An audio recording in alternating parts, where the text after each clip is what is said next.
नमस्कार दोस्तों, स्वागत है आपका हमारा ऑनलाइन शिक्षा के यूट्यूब चैनल में।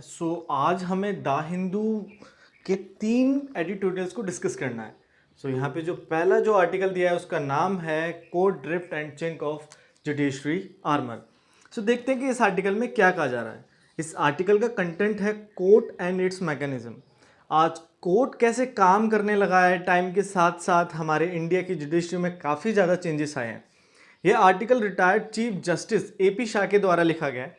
आज कोर्ट के 2 डिसीजन से हमारे भारत की जुडिशरी में कितने डेवलपमेंट्स हुई वो पता चलती है। पहला डिसीजन जो सुप्रीम कोर्ट द्वारा प्रशांत भूषण को कोर्ट ऑफ कंटेम्प्ट दिया गया।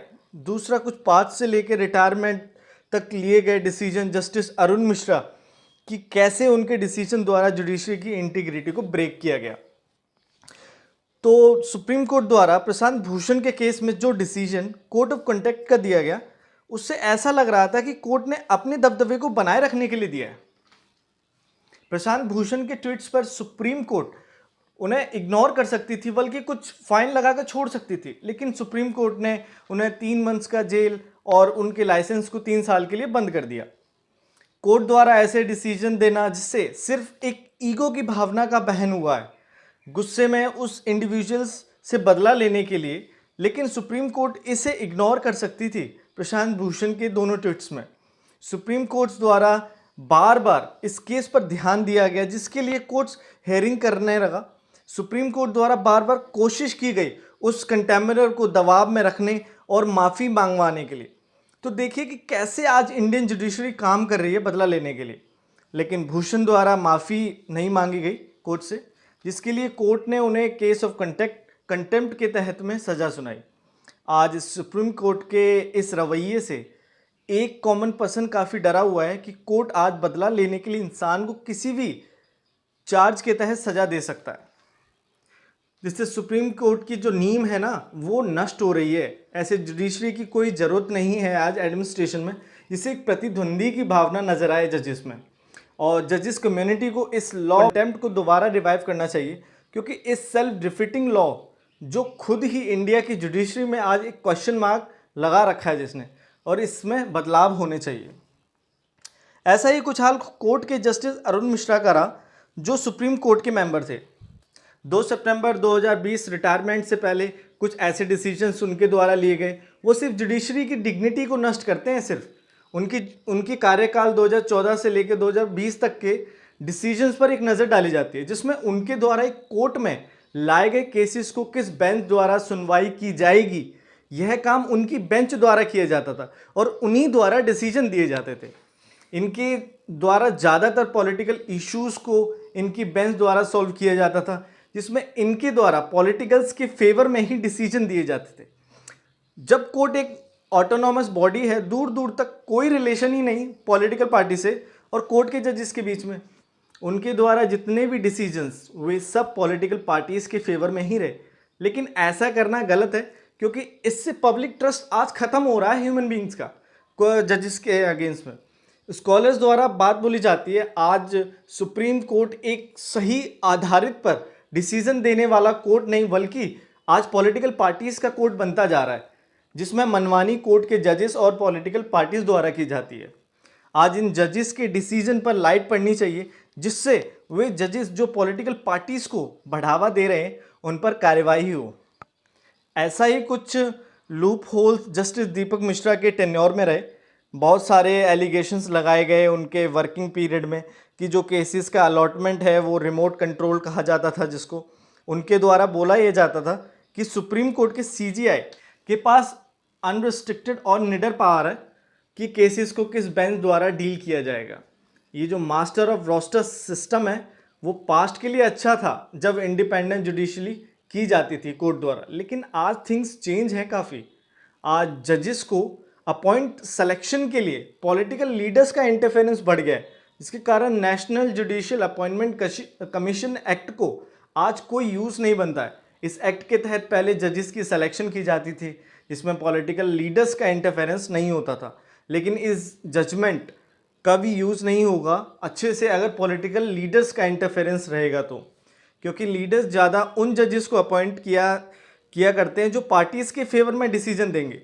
तो टोटली अगेंस्ट में है जुडिशरी के। जो आज पार्टीज द्वारा इंटरफेरेंस करना, जिससे उनके द्वारा डेमोक्रेसी के अदर इंडिपेंडेंट बॉडीज पर अपनी पावर को इंक्रीज किया जा रहा है, जिससे कोर्ट के डिसीजन में एक मैच फिक्स की भावना फील होती है, जिसमें एक साइड पर सीजीआई द्वारा साथ दिया जाता है लीडर्स का और दूसरी साइड काफ़ी ज़्यादा पावरफुल होता है जजेस बेंच में। सब पॉलिटिकल लीडर्स का फेवर करते हैं ये जजेस।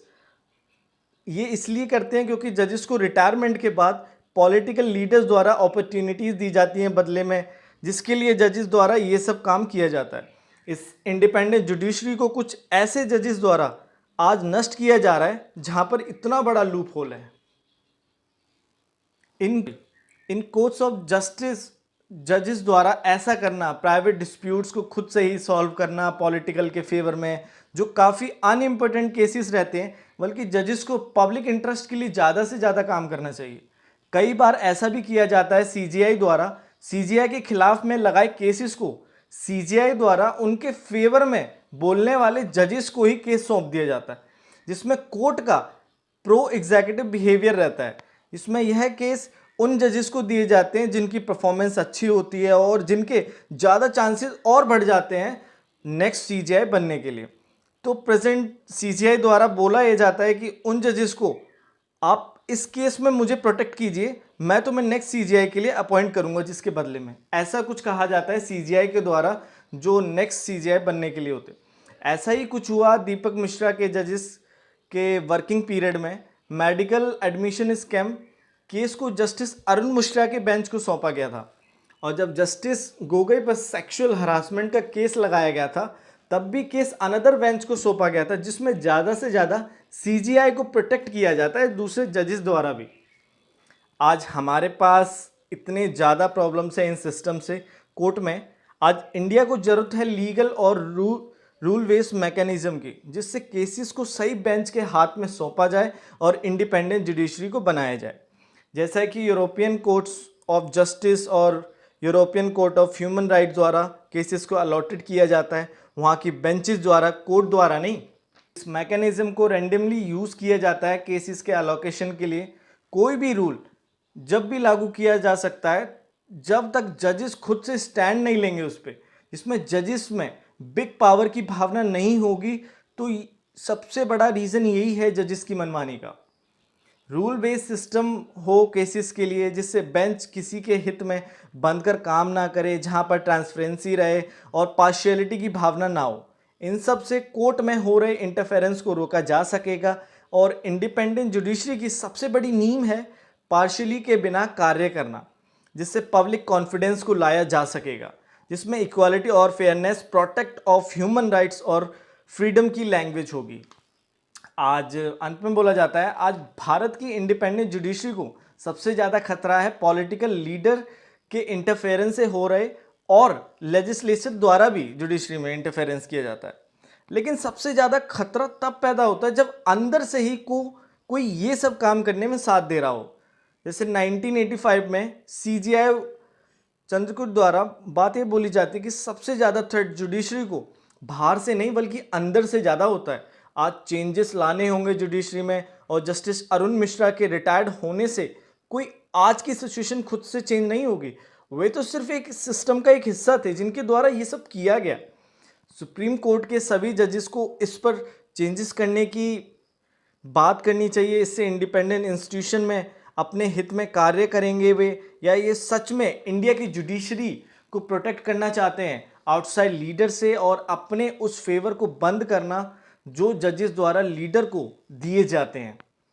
तो हमने जो पहला आर्टिकल ही डिस्कस किया हमारा, चलो चलते हैं दूसरे सेकंड आर्टिकल की तरफ। जो हमारा सेकंड आर्टिकल है उसका नाम है मिक्स्ड मैसेजिंग। इस आर्टिकल का कंटेंट है foreign direct investment. Prime minister द्वारा फॉरेन कंपनीज को आज इनवाइट किया जा रहा है इन्वेस्टमेंट के लिए भारत में। भारत अब मैन्युफैक्चरिंग हब बन पाएगा सप्लाई चेन्स के लिए।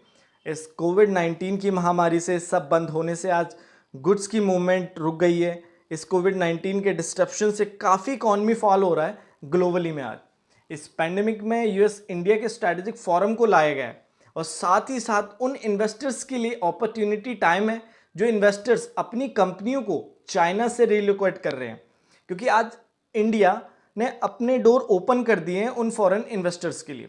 इंडिया चाइना के बढ़ते बॉर्डर इशू से काफ़ी ज़्यादा नुकसान हुआ है इंडिया की इकोनॉमी पर और इंडिया चाइना के रिलेशंस पर, जिससे आज कोई भी बिजनेस नहीं किया जा रहा है चाइना के साथ में। बहुत सारी कंट्रीज़ ने भी बिज़नेस करना बंद कर दिया है चाइना के साथ में, जैसे कि जापान द्वारा भी बिज़नेस किया जाता था चाइना के साथ में पास्ट में, लेकिन सप्लाई चेन रुकने के कारण जापान की इकोनॉमी को लॉस ज़्यादा हुआ, जिसके लिए जापान द्वारा सप्लाई चेन इनिशिएटिव को लॉन्च किया गया है, जिसमें ये जापान, इंडिया, ऑस्ट्रेलिया द्वारा इस इनिशिएटिव में रुकी सप्लाई चेन को बढ़ाया जाएगा, प्रोडक्शन की जाएगी और इकोनॉमीज़ को रन किया जाएगा। लेकिन कुछ मल्टीनेशनल कंपनीज द्वारा ही इंडिया में रीलोकेट हो रही हैं, जो अपने बेस को शिफ्ट करना चाहती हैं चाइना से, या फिर वे अपने न्यू प्लांट्स को बेस को लगाना चाहते हैं इंडिया में। इन कंपनीज़ के आने से इंडिया को केवल फॉरेन डायरेक्ट इन्वेस्टमेंट ही नहीं प्राप्त होगी, बल्कि साथ साथ में न्यू जॉब्स क्रिएट होंगी, टैक्स रेवेन्यू भी इंक्रीज होगा। आज यूएसए और चाइना के बीच में रिलेशनशिप आज इतने ख़राब हुए हैं जिससे दोनों कंट्रीज़ का ट्रेड एक दूसरे के साथ बंद हो गया है। आज इंडिया की फर्स्ट अप्रोच होनी चाहिए कि यूएसए के साथ ट्रेड को बढ़ाया जाए। चाइना के जगह पर इंडिया को स्टैंड लेना चाहिए यूएसए के साथ ट्रेड में, जिसके लिए इंडिया द्वारा आत्मनिर्भर इनिशिएटिव को लाया गया है। फॉरेन इन्वेस्टर द्वारा डिमांड सिर्फ यह रहती है कि उन्हें फ्रीली एक्सेस करने दिया जाए वहाँ की उस कंट्री की लोकल और इंटरनेशनल मार्केट में, जिसके लिए वे कोई भी चार्ज पे कर देते हैं पॉलिसी के तहत में। आज आत्मनिर्भर इनिशिएटिव के अंडर बड़ी बड़ी कंपनीज, इंडस्ट्रीज़ को अपॉर्चुनिटी दी जा रही है कि वे अपनी इंडस्ट्रीज़ को इंडिया में सेटअप करें, जिससे इंडिया द्वारा इंपोर्ट कम किया जा सकेगा। शिपिंग मिनिस्ट्री द्वारा टग बोट बनाने के लिए डिज़ाइन और मैन्युफैक्चर इंडस्ट्रीज़ को इनवाइट किया गया है, जिससे उन पार्ट्स को रिमूव किया जाएगा जो इंडिया इंपोर्ट करता था उनके लिए। लेकिन इंडिया की लोकल गुड्स की कॉस्ट और क्वालिटी पर कोई फॉरेन इन्वेस्टर राजी नहीं है आज इंडिया में मैन्युफैक्चरिंग सेक्टर में, क्योंकि इंडिया के लोकल गुड्स की कीमत काफ़ी ज़्यादा हाई है और क्वालिटी जिनकी कम है। इंडिया द्वारा आत्मनिर्भर इनिशिएटिव को लाना, जिससे इंडिया ये कहता है कि इंडिया दूसरे देशों के साथ भी ट्रेड करेगा, बल्कि ये नहीं कि अपनी मार्केट में गुड्स को आने ना देगा। इंडिया द्वारा रीजनल कॉम्प्रिहेंसिव इकोनॉमी पार्टनरशिप का हिस्सा बनने से मना कर दिया था, जिसमें फ्री ट्रेड एग्रीमेंट था एशिया पैसिफिक रीजन के बीच में, जिसके लिए इंडिया ने ज्वाइन करने से मना इसलिए किया क्योंकि वहाँ पे जो टैरिफ ड्यूटीज़ थी वो बहुत कम थी। अगर कोई कंपनी हमारे देश में आती है, अगर वो बिज़नेस करती है, तो पूरी की पूरी मार्केट वो कैप्चर्ड करते, जिसमें टैरिफ ड्यूटी उन पर बहुत कम लगाई, इसलिए इंडिया ने मना कर दिया। ज़्यादातर foreign direct investment foreign investor द्वारा सर्विस सेक्टर में की गई है। मैन्युफैक्चरिंग सेक्टर में फॉरेन इन्वेस्टमेंट के लिए गवर्नमेंट को पॉलिसीज़ में चेंज करनी चाहिए, टैरिफ ड्यूटीज़ में, जिससे इन्वेस्टर्स को अट्रैक्ट किया जा सके इंडिया में मैन्युफैक्चरिंग सेक्टर्स को इंक्रीज करने के लिए।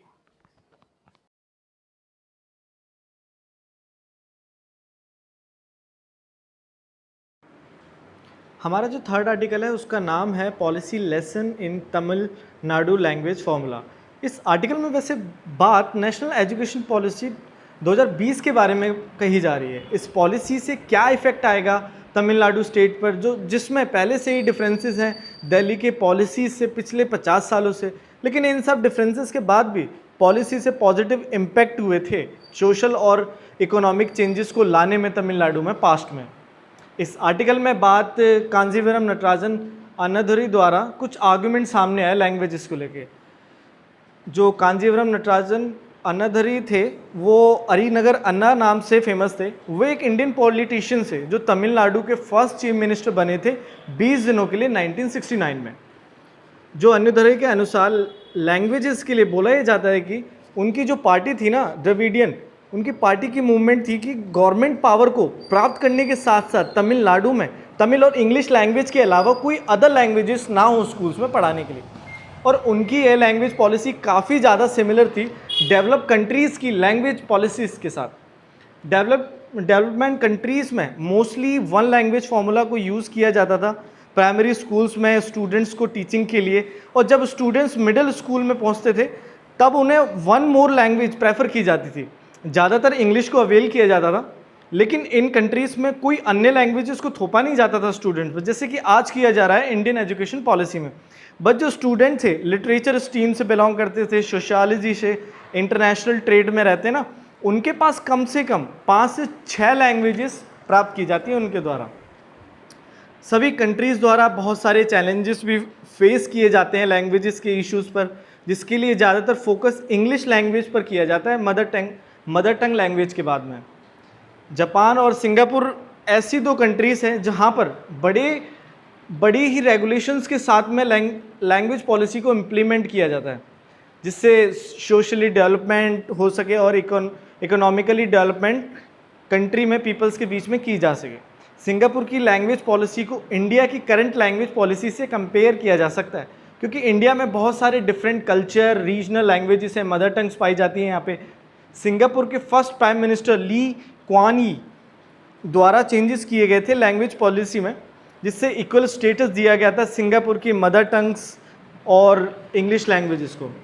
और ये बदलाव सिर्फ इंटरनेशनल लेवल पर ट्रेड के लिए नहीं किए गए थे, बल्कि हर एक प्लेस पे किए गए थे, जिससे काफ़ी चेंजेस किए गए। और ऐसा ही कुछ कांजीवरम नटराजन के मिशन से मिलता जुलती आइडियोलॉजी थी। सिंगापुर की काफ़ी ज़्यादा डेवलपमेंट हुई है इंटरनेशनल लेवल पर वर्ल्ड में इन 2 लैंग्वेजेस के फॉर्म्स के कारण। ली क्वान यी वर्ड से चाइनीज़ थे, लेकिन उनकी फैमिली में इंग्लिश का फॉलो किया जाता था, जिन्होंने अपनी हायर स्टडीज़ और स्कूल दोनों इंग्लिश लैंग्वेज से प्राप्त की। उन्होंने इंग्लिश की इम्पोर्टेंस को समझा, जिससे अनडेवलप्ड सोसाइटी सिंगापुर की थी कि काफ़ी असमर्थ थी मदर टंग लैंग्वेजेस से इंटरनेशनल लेवल पर बिजनेस करने के लिए। लेकिन इंग्लिश को फॉलो करने से सिंगापुर डेवलप बनता रहा। पास्ट में सिंगापुर में लैंग्वेजेस में गैप होने से वहाँ के कल्चरल ग्रुप्स में काफ़ी ज़्यादा डिफरेंस था, और सिंगापुर के इस गैप को तभी फिल किया जा सकता जब तक इन ग्रुप्स में एक दूसरे के इक्वल फील नहीं करेंगे तब तक, जिसके लिए इंग्लिश लैंग्वेज को फॉलो किया गया सभी कल्चरल ग्रुप्स को इक्वल बनाने के लिए, जिसमें इक्वल अपॉर्चुनिटीज़ दी गई सभी ग्रुप्स को।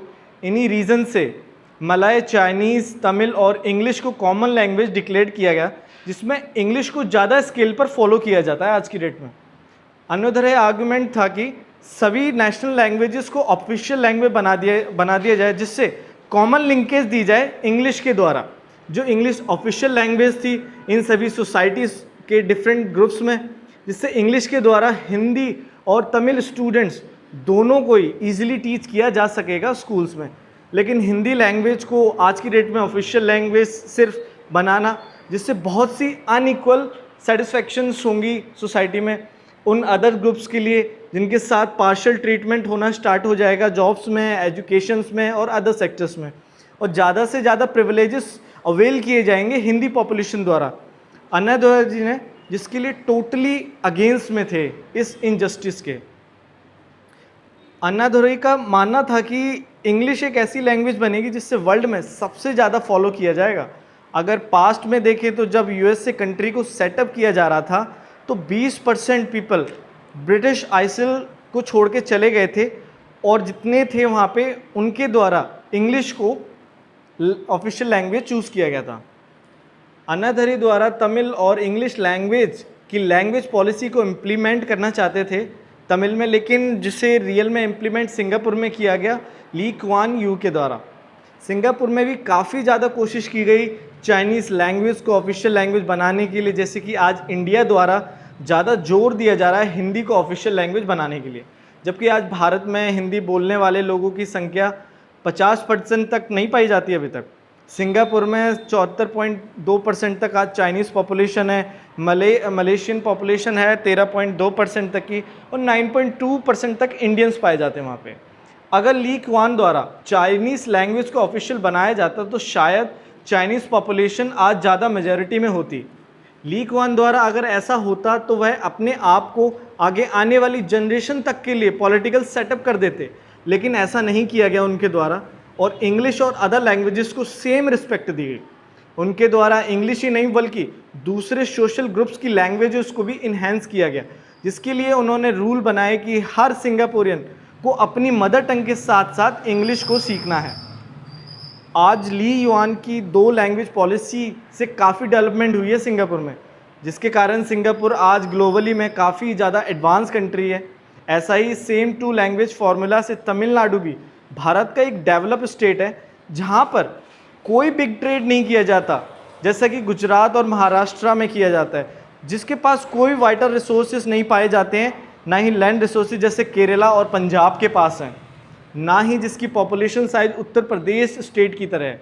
लेकिन आज लैंग्वेज पॉलिसी के एक्सपर्ट्स वे इन आर्ग्यूमेंट्स को फोकस क्यों नहीं देते, जिसके कारण इंडिपेंडेंस के बाद भी इनइक्वालिटीज़ पाई जाती हैं आज भी सोसाइटी ग्रुप्स के बीच में। आज इंडिया की लैंग्वेज पॉलिसी को सिंगापुर की पास्ट लैंग्वेज पॉलिसी से कुछ ऑब्जर्व करना चाहिए। तमिलनाडु एजुकेशन सिस्टम आज ज़्यादा से ज़्यादा मजबूत नहीं है जिससे अच्छे आउटकम्स निकाले जा सकें सिंगापुर के मुकाबले में। आज तमिल में स्टूडेंट्स अनेबल हैं इंग्लिश और तमिल लैंग्वेज को डिकोड करने में, उन्हें इन दोनों लैंग्वेजेस में से वे दोनों में ही परफेक्ट नहीं है आज। और ऐसा हुआ है इंडिया के एजुकेशन सिस्टम के कारण, ना कि 2 लैंग्वेजेस फार्मूला के कारण। 2 लैंग्वेज फार्मूला चला ही नहीं था ज़्यादा। 2 लैंग्वेज फार्मूला में मदर टंग को ऐड करने से बहुत सारे चैलेंजेस को फेस करना पड़ता है स्टूडेंट्स को। गवर्नमेंट की एजुकेशन पॉलिसी 2020 से ऐसा ही कुछ होगा जिससे आउटकम्स और ज़्यादा ख़राब होंगे। अंत में बोला जाता है कि अगर इंडिया को एजुकेशन सिस्टम को इम्प्रूव करना था तो वर्ल्ड के एजुकेशन सिस्टम से एक व्यू लेना चाहिए था, उन डेवलप कंट्रीज़ के एजुकेशन सिस्टम से। अगर इंडिया द्वारा 2 लैंग्वेज पॉलिसी को लाया जाता है तो शायद इंडिया एजुकेशन पॉलिसी को इम्प्रूव किया जा सकता है और ऑफिशियल लैंग्वेज पॉलिसी को भी। आज हमने 3 इश्यूज़ को डिस्कस किया एंड आई होप आपको वीडियो अच्छी लगी होगी। Thank you very much. अगर आपको वीडियो अच्छी लगी प्लीज़ लाइक शेयर सब्सक्राइब जरूर करें।